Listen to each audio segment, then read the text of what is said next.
new book came out and talked about Donald Trump and intelligence. Not his, thankfully, but about the intelligence reports that the CIA gives. So there's this book, Getting to Know the President by John Helgerson, former intelligence officer. It's been coming out for like 2.5 decades, and it evaluates the relationship between the intelligence community and the president. Now, we know that he was very openly aggressive towards them, insulting them and attacking them, those sorts of things.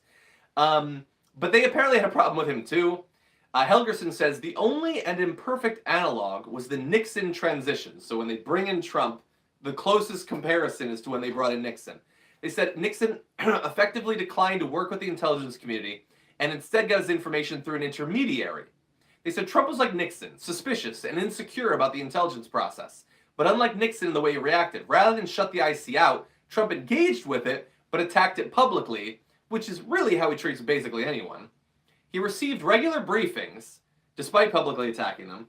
As his presidency matured, however, he took them less regularly, and ultimately only received an average of 2 briefings per week. And at that point, we already know, we've been through this, it was down to a couple of bullet points. Which isn't just like a total abdication of the responsibility you have to the country. Like, the intelligence is coming with potential actual threats.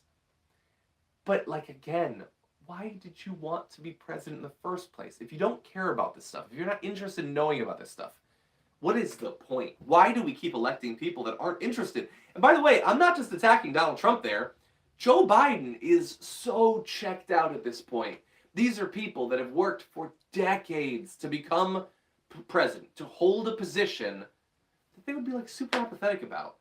He got way more worked up and excited about stacking McDonald's than he did about receiving intelligence reports. By the way, when he left for Mar-a-Lago for Christmas on December 23rd of last year, that was the last briefing he got for a month. So one would hope that if something really, really big happened, they would text him, but he wasn't regularly hearing about it, to know about it, to potentially do something to protect us. But again, they're like super worked up about the Afghanistan withdrawal or whatever. I mean, come on, we can't have a president who doesn't care about American lives.